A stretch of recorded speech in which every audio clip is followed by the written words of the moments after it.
ধন্যবাদ আপনাকে। আপনারা দেখতে পাচ্ছেন যে এই 2-3 দিন ধরে শুরু হয়েছে কোটা আন্দোলন।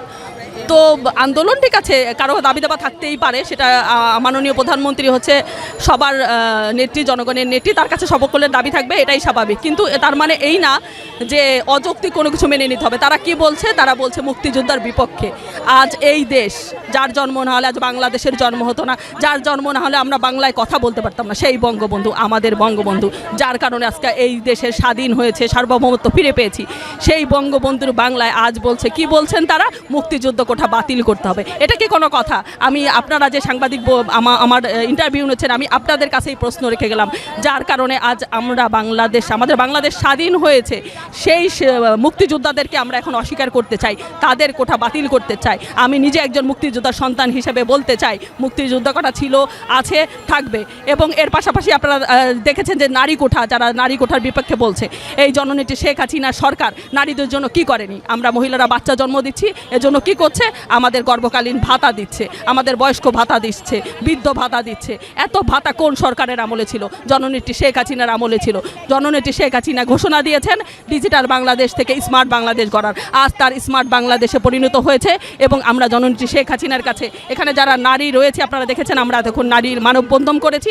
আমাদের দাবি একটাই, জননেত্রী শেখ হাসিনার বাংলায় রাজাকারের কোনোটাই হবে না। এবং আমাদের এই নারী কোঠা ছিল, আছে, থাকবে, যার কারণে আজকের এই দেশ স্বাধীন হয়েছে, যার কারণে আমরা এই মুক্তিযুদ্ধ ফিরে পেয়েছি, যার কারণে আমরা স্বাধীন একটি রাষ্ট্র পেয়েছি।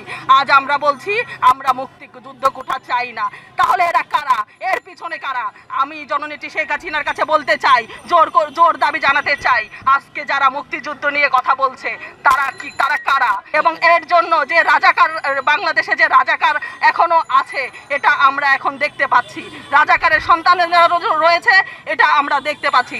জননেত্রী শেখ হাসিনা গতকাল বলেছেন যে বাংলাদেশে কোনো রাজাকারের ঠাঁই নাই। এবং আমরা জননেত্রী শেখ হাসিনার সাথে তাল মিলিয়ে বলতে চাই, এই বাংলায় রাজাকারের ঠাঁই নাই। রাজাকারের প্রেতাত্মা পাকিস্তানে চলে যা, পাকিস্তানের প্রেতাত্মা পাকিস্তানে চলে যা। এবং আমরা বলতে চাই যে নারী কোঠা উঠিয়ে দিতে চাচ্ছেন।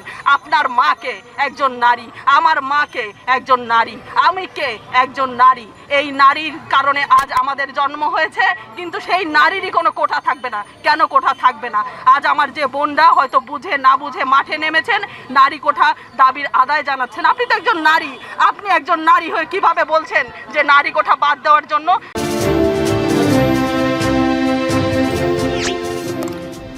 সাবস্ক্রাইব করুন এবং বেল বাটনে ক্লিক করুন।